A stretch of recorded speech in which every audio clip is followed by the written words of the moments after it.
I heard about the formation of the Peace Summit, and I was like, is that PIEC?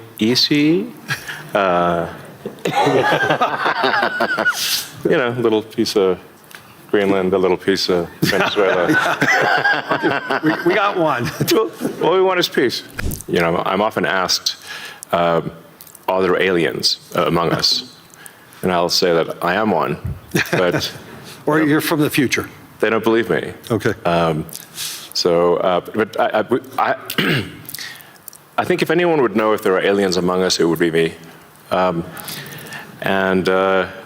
We have 9,000 satellites up there, and not once have we had to maneuver around an alien spaceship. Yeah, I've been asked a few times, like, do I want to, die on Mars? And I'm like, yes, but just not on impact.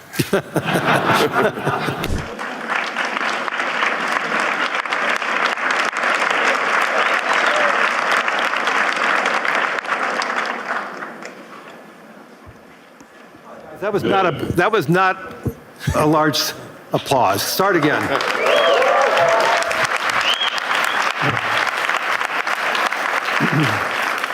That's better. Thank you. Yeah, we're going to make this interesting. How many quotes are you going to want that are going to be after this session? I don't know. I mean, 5. Okay. So good afternoon, everyone. It's great to see everybody here. It's been an amazing week here in Davos. Hopefully everybody saw that we are having conversations here. Hopefully everybody agrees. There are some conversations that we may have disagreed. There's many conversations that we may have agreed, but through those conversations, and I think today's result with a peace agreement earlier today, the World Economic Forum is here to have those conversations, to have understandings, and also resolution. So it's an important component of who we and what we are, and I'm thrilled to have Elon Musk here. He came all the way from California to be here to see all of you, so thank you, Elon. You're most welcome. I heard about the formation of the Peace Summit, and I was like, is that PIEC? A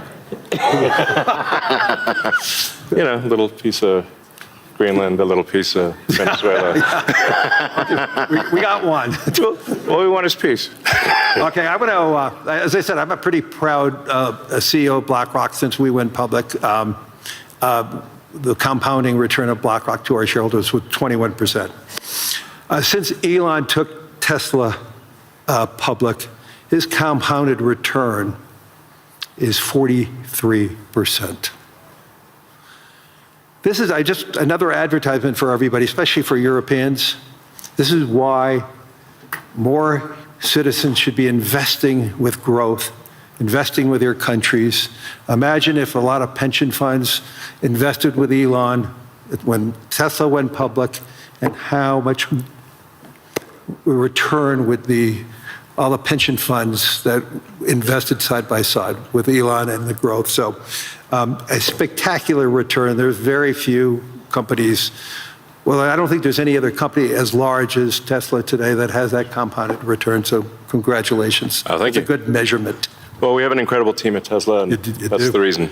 So I want to get into the dirt, the meaningful component about technology, the possibilities.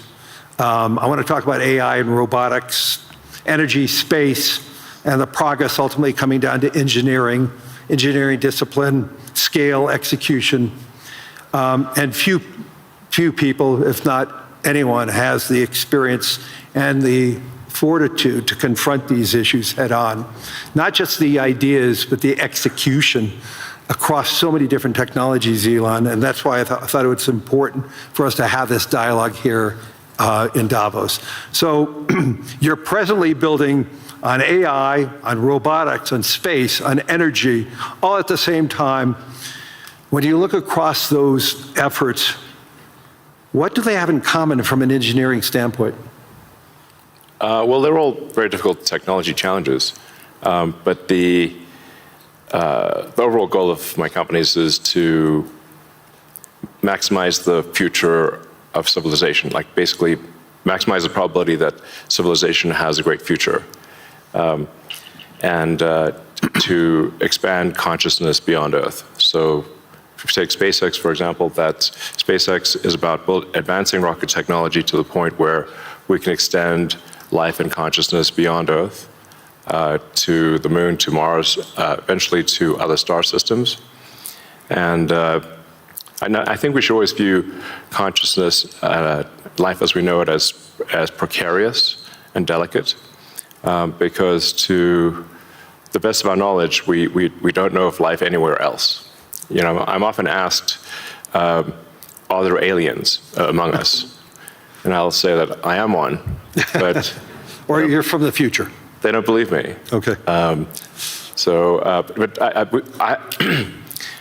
I think if anyone would know if there are aliens among us, it would be me. We have 9,000 satellites up there, and not once have we had to maneuver around an alien spaceship. So I'm like, I don't know. Bottom line is, I think we need to assume that life and consciousness is extremely rare, and it might only be us. And if that's the case, then we need to do everything possible to ensure that the light of consciousness is not extinguished, because we're effectively, the way I view it is, the image in my mind is of a tiny candle in a vast darkness, a tiny candle of consciousness that could easily go out. And that's why it's important to make life multiplanetary, such that if there is a natural disaster or a man-made disaster on Earth, that consciousness continues. That's the purpose of SpaceX. Tesla is obviously about sustainable technology, and also at this point we've sort of added to our mission sustainable abundance. So with robotics and AI, this is really the path to abundance for all. If you say, you know, people often talk about solving global poverty, or essentially how do we give everyone a very high standard of living. I think the only way to do this is AI and robotics, which doesn't mean that it is without its issues. I mean, we need to be very careful with AI. We need to be very careful with robotics. We don't want to find ourselves in a James Cameron movie, you know, Terminator. He's got great movies, love his movies, but we don't want to be in Terminator, obviously. But if you have ubiquitous AI that is essentially free or close to it, and ubiquitous robotics, then you will have an explosion in the global economy, an expansion in the global economy that is truly beyond all precedent. Elon, can that expansion be broad? Yes. Or is it narrow? And how can that be created? How can it broaden the global economy? Yeah, I mean, the way to think of it is that if you have a large number of humanoid robots, the economic output is the average productivity per robot times the number of robots. Right.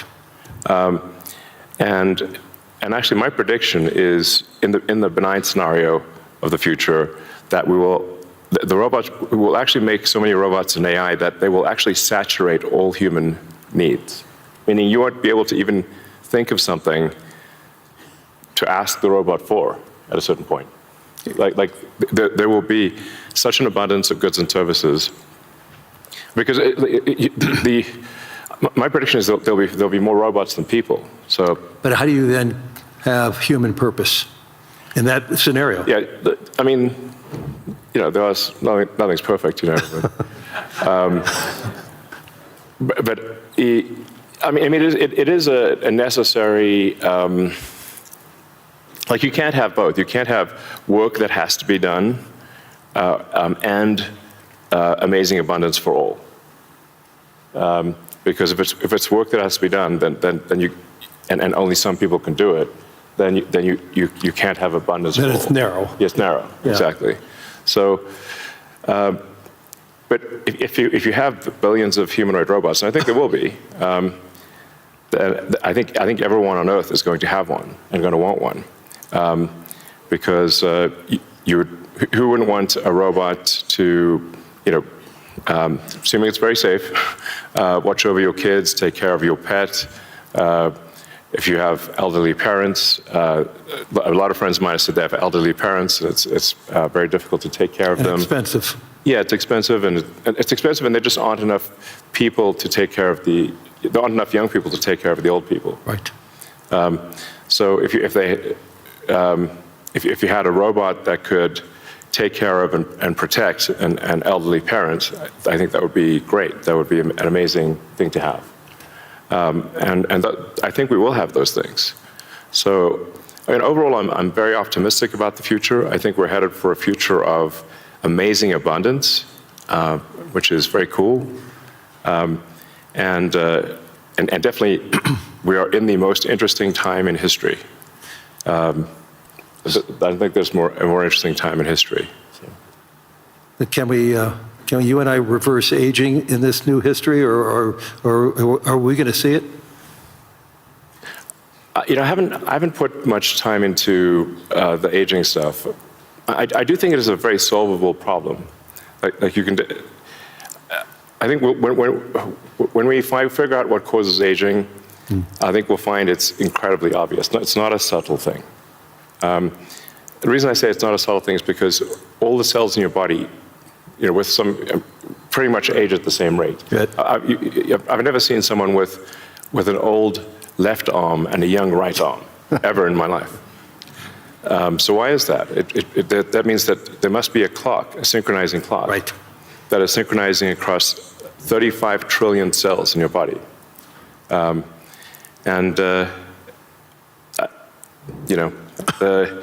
There is some benefit to death, by the way.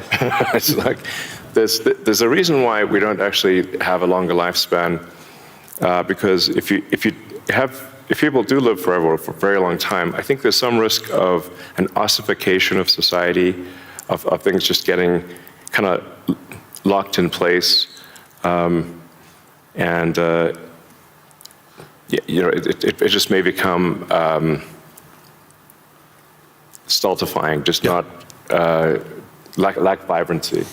But that said, do I think we will figure out ways to extend life and maybe even reverse aging? I think that's highly likely. I'm looking forward to that. Yeah. In the future that you talk about, the AI models, autonomous machines, rockets, depends on massive increases in compute, massive increases in energy, expensive energy, manufacturing scale. What are the bottlenecks to get there?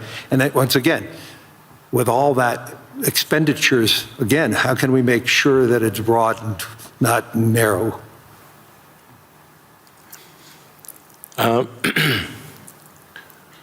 I just think the natural thing is it's going to be very broad, because AI companies will seek as many customers as they possibly can, and the cost of AI is already very low, and it's plummeting every year.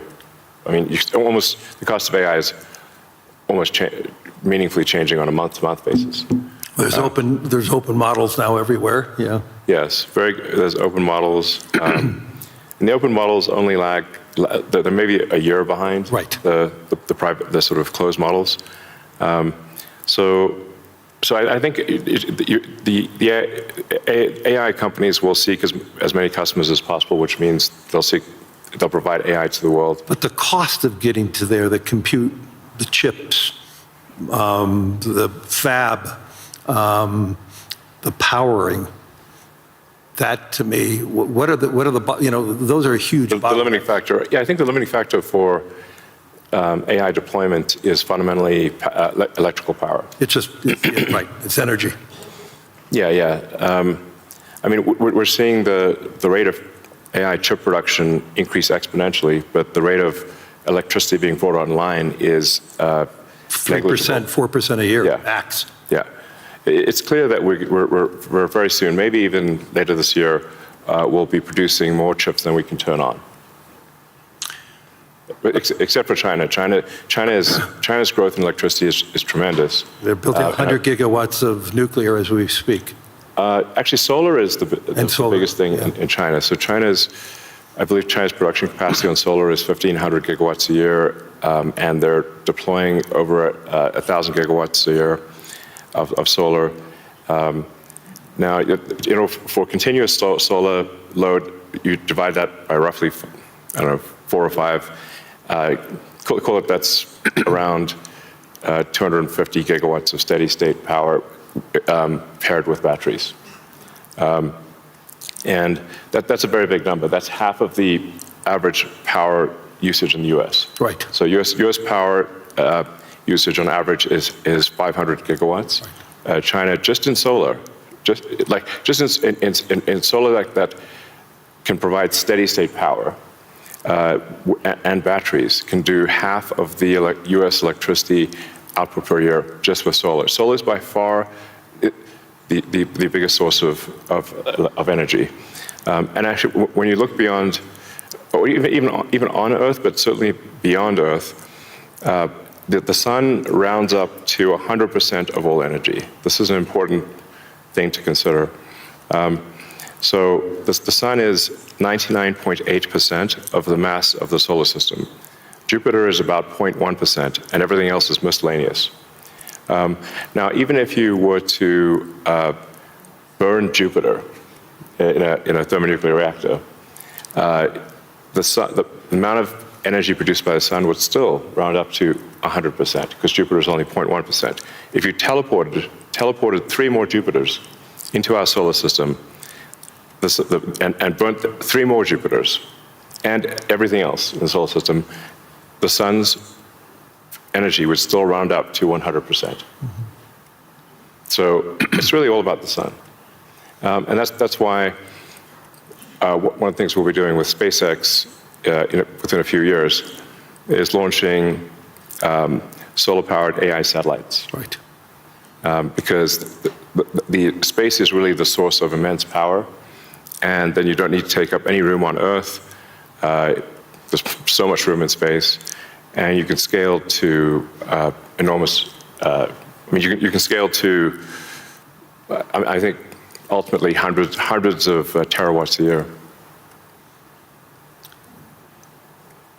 You and I have had these conversations before, but why don't you tell the audience what would it take for the United States, and what type of geography would it take to have that solar field to electrify the United States? And then let me ask a question, why aren't we doing it? Yeah, so, I guess a rough way to think about it is 100 miles by 100 miles, or call it 160 kilometers by 160 kilometers of solar is enough to power the entire United States. So the 100 mile by 100 mile area is you could take basically a small corner of Utah, Nevada, New Mexico. Obviously, you wouldn't want it all in one place, but it is a very small percentage of the area of the U.S. to generate all of the electricity that the U.S. uses. And the same is true, actually. For Europe, you could take relatively unpopulated areas of, say, Spain and Sicily, and generate all of the electricity power that Europe needs. So why don't you think that there's a movement towards that here and in the United States? Well, there is. As it is in China. Well, unfortunately, in the U.S., the tariff barriers for solar are extremely high, and that makes the economics of deploying solar so artificially high, because China makes almost all the solar, What would it take for Europe or the U.S. to build it commercially, if it's that scale? Yeah, I think. Well, I can tell you what we're going to do. SpaceX and Tesla is we're building up large-scale solar. Right. So the SpaceX and Tesla teams both separately are working to build to 100 gigawatts a year of solar power in the U.S. of manufactured solar power. That'll probably take us, I don't know, about 3 years or something. But these are pretty big numbers. I'd encourage others to do the same. We obviously don't control the U.S. Tariff policy, but for other countries, I would recommend that China makes solar cells that are incredibly low cost, and I think it would be worth doing large-scale solar. So I know you're going to be having a couple of big announcements on robotics and what it can do. I mean, when I went to the factory, you showed me those robots. Yeah. How quickly, you talked about the billions of robots, but how quickly can they be deployed in a manufacturing setting? How quickly can they be utilized and be functional and create that abundance that you talked about? Well, humanoid robotics will advance very quickly. I think we do have some of the Tesla Optimus robots doing simple tasks in the factory. We expect probably later this year. By the end of this year, I think they'll be doing more complex tasks, but still deployed in an industrial environment. And probably sometime next year, I'd say that by the end of next year, I think would be selling humanoid robots to the public. That's when we are confident that it's very high reliability, very high safety, and the range of functionality is also very high. You can basically ask it to do anything you'd like. You're already seeing that in Tesla cars. The software changes that you're doing, and what is it? Yeah. Every quarter now, a software change that upgrades the ability of the robot within the car. Yes, the Tesla full self-driving software, we update it sometimes once a week. Recently, some of the insurance companies have said that it is actually so safe, when Tesla full self-driving is so safe that they're offering customers half-price insurance if they use Tesla full self-driving in their car. And that can be monitored by the insurance company? Is that part of the agreement then? Yeah. I think self-driving cars is essentially a solved problem at this point. Right. And Tesla's rolled out a sort of robo-taxi service in a few cities, and right. will be very, very widespread by the end of this year within the U.S. And then we hope to get supervised full self-driving approval in Europe hopefully next month. Really, that quickly? Yeah, and then maybe a similar timing for China, hopefully. I want to move to space, because historically space is very capital intensive. It historically been done by governments. Obviously, SpaceX changed the whole model. But we've seen it slow to scale, and now I'm starting to see it ramping up in what you're doing and other things.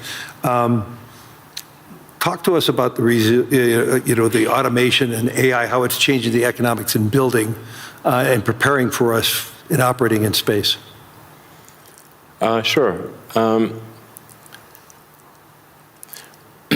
Well, the key breakthrough the major breakthrough that SpaceX is hoping to achieve this year is full reusability.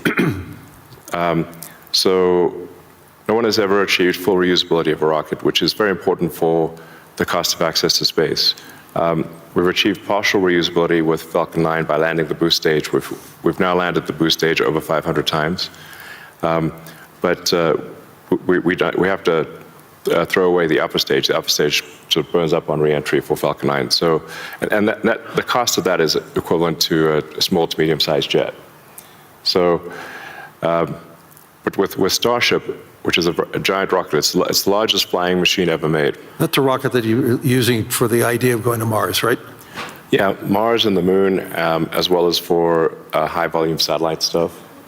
So Starship, hopefully this year we should prove full reusability for Starship, which will be a profound invention because the cost of access to space will drop by a factor of 100 when you achieve full reusability.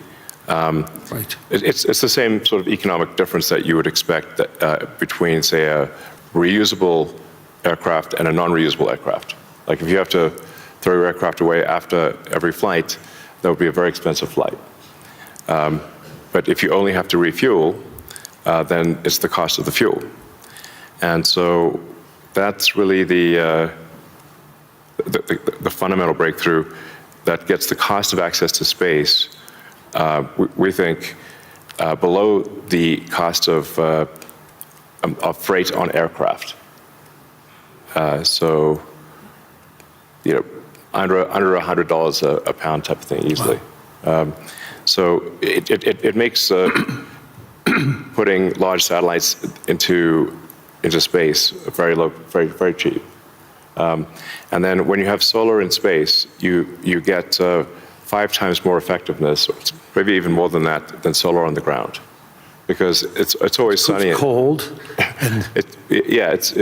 It's always sunny, so you don't have a day-night cycle or seasonality or weather, and you get about 30% more power in space because you don't have atmospheric attenuation of the power. Right. The net effect is solar is 5 times more. Any given solar panel will do 5 times more energy in space than on the ground. Is there any capacity in doing that and then taking that power and bringing it back to Earth? Is there any way of doing that, or you're just taking that power and utilizing it for the needs, like building AI data centers in space? I think the case, it's a no-brainer for building solar-powered AI data centers in space, because as you mentioned, it's also very cold in space. If you're in the shadow, then it's very cold in space, just 3 degrees Kelvin. So you just have solar panels facing the sun, and then a radiator that's pointed away from the sun, so it has no sun incidence, and then it's just cooling. It's a very efficient cooling system. So net effect is that the lowest cost place to put AI will be space, and that'll be true within 2 years. Maybe 3 at the latest. Wow. So looking 10 or 20 years out, how would you describe success with AI or space technology, and where do you see it? Are you more certain what's going to happen in the next 3 years, or 5 or 10? I don't know what's going to happen in 10 years, but the rate at which AI is progressing, I think we might have AI that is smarter than any human by the end of this year, and I would say no later than next year. Wow. And then probably by 2030 or 2031, call it 5 years from now, AI will be smarter than all of humanity collectively. We only have a number of minutes left, but I want to humanize you for a second. So there's no speculation that you're make a joke about peace. Right. I want to. I would frame this question by: you are the most successful entrepreneur, industrialist in the 21st century, maybe beyond. I want to really get this. What inspired you? Who inspired you? What was the foundation of your curiosity?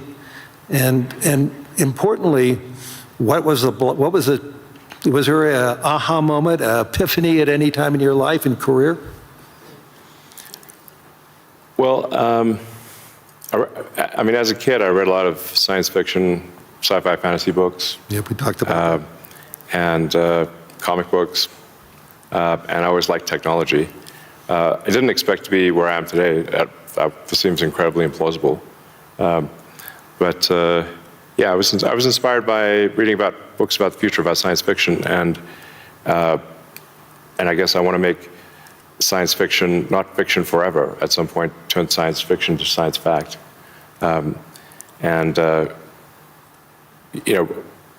we want to have like Starfleet and Star Trek really, for real, like where we actually have giant spaceships traveling through space, going to other planets, traveling to other star systems, I'm going just places interested where if we've I never could be gone. beamed up to go back to New York. I'd like to just be beamed back to New York instead of flying. Yeah. Talking about Star Trek. No, I guess my essential, what I would call the philosophy of curiosity. I'd like to understand the meaning of life. You know, is the standard model of physics correct regarding the beginning of life, beginning of existence, and the end of the universe? What questions do we not know to ask that we should ask? And AI will help us with these things. So I'm just trying to understand how do we get here, what's going on, what's real, are there aliens? Maybe there are. And if we've got spaceships that are traveling to other star systems, we may encounter aliens, or we may find many long dead alien civilizations. But I just want to know what's going on. I'm curious about the universe, and that's my philosophy. Do you see yourself ever going to Mars in your lifetime? Yeah, I mean, I would say like, That's a long commitment. I've been asked. Isn't that 3 years each way? It's 6 months. 6 months, that's all it is? Yeah, 6 months, but the planets only align every 2 years. Okay. So, yeah, I've been asked it a few times, like, do I want to, die on Mars? And I'm like, yes, but just not on impact.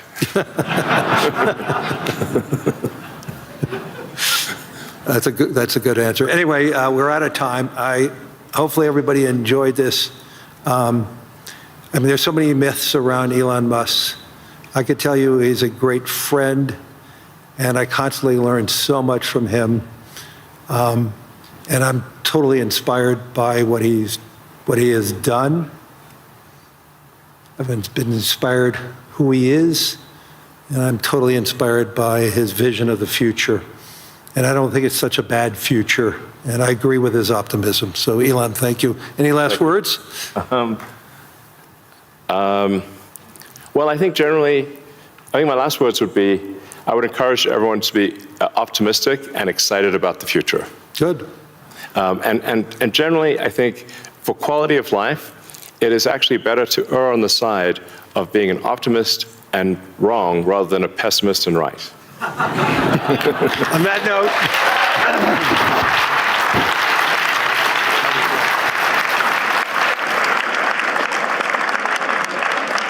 大家好，我是主播周玉琴。很多的朋友告诉我们，选择原版的太阳星全效克菲尔益生菌，它添加有羽衣甘蓝，健康再加分。而有睡眠困扰的朋友们，赶快选择蓝色包装这一款晚安加强版，绝对是更有感。每日克菲尔，时刻美好 ，Good Feel Good， 请上快点购为健康下单，而且要记得输入推荐代码，有额外的折扣优惠。太阳星全效克菲尔益生菌基础版、晚安加强版，新包装改版，内容不变，抽取更方便。要吃就吃最好的。